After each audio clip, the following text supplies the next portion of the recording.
These are the 5 things never, ever, ever to do in your golf swing. I promise you, I've been guilty of all this, whether it's in the past or some of them right now. So let's sort them out. Number 1. So I see this working in 2 aspects. Number 1 is never keep your head down. You heard me right. You heard me right. Never keep your head down. You might be thinking, well, Alex, I'm going to top the ball all the time. No, I think it really ruins your golf game, and this is the reasons why. Number 1, if we keep our head down through impact, this limits our chest rotation through the golf ball. This gets our hands more involved. Number 2, if we keep our head down, we're not likely to transfer our weight into our left hand side, and then we might catch some fat. Watch me right now, 2 aspects. My head's gonna move up, as in eyes to target, but it's also gonna move up as I transfer my weight through the golf ball. So watch this right now. If I do this in slow motion, this is what we're looking for through the ball. If I pitch that position right there, I think of like Tiger, Tommy Fleetwood, of that posed position here. Eyes have definitely got higher and heads moved up and through. You can also think of that in your short game.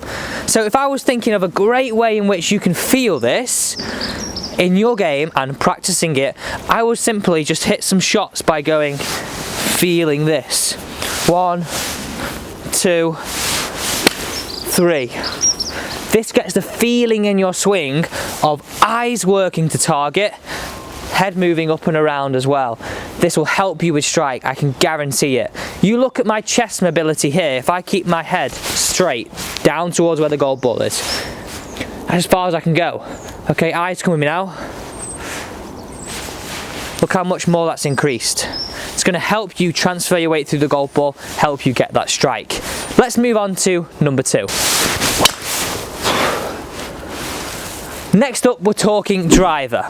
And I see this as driver as not having the correct stiffness of shaft. So that's either a shaft that's too stiff for us, that is going to be too heavy, make us slow our swing down, and predominantly if a shaft is too stiff and too heavy, can make that ball go off to the right. And then the converse argument of that is, a shaft that is too flexible for us could increase the spin, increase the loft, and be very, very hard to control that club face. So those 2 aspects are so important to your golf game. So one thing you should never do, and I know this is not easy, but I would say just buy a random driver. You've got to get it fitted. You've got to get a shaft fitted for you with the correct head. It's game changing. And you might think, well, at what level does it matter? Well, I would say as soon as you're I won't look at it as level of golf. I think if you look at it in terms of if you're someone who's a member of a golf club and you're playing regularly, you've invested in being a member, well, why not invest in your game? It's going to help your enjoyment. So that's number 2. It's time for question of the day. You know, it's one of these things that we have on the channel. And by the way, if you're brand new to Alex Elliott Golf, warm welcome to the channel. You know what it is. Before you leave, I would really appreciate it if you could hit that big red subscribe button and join this team. Daily tips to help you improve.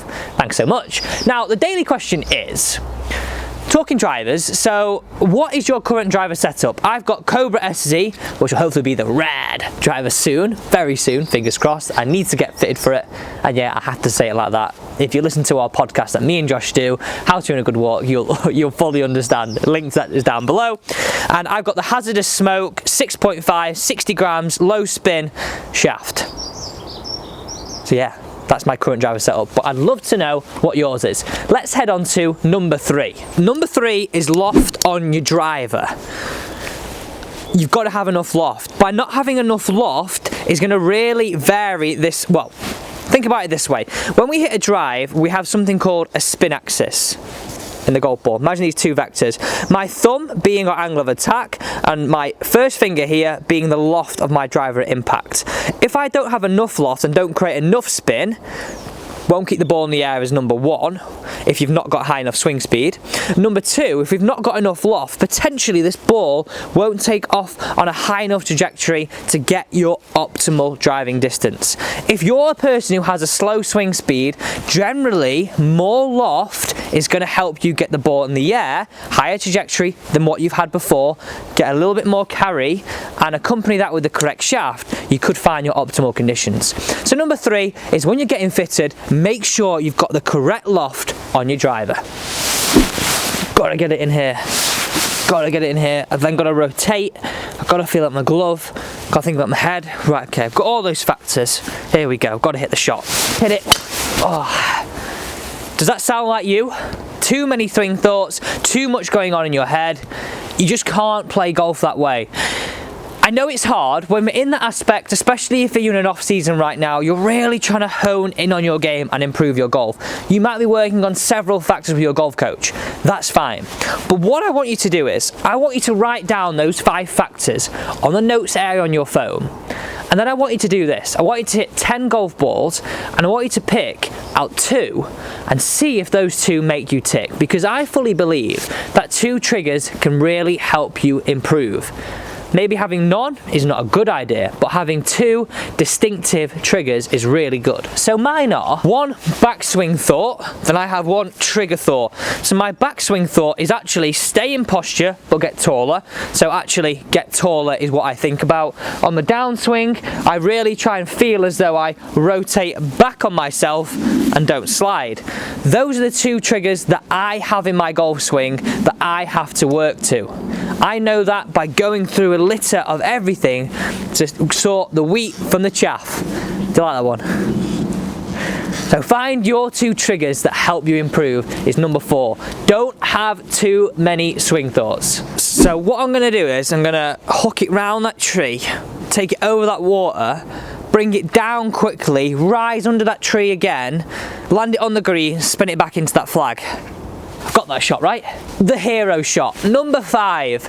I have been there. I can picture a scenario. I was playing my last golf tournament. I'm in the trees there. I'm thinking on the 17th, I get it under those trees, get it up towards the green, get it round there, under the dip. I've got it. I'm on the green. I'll make par.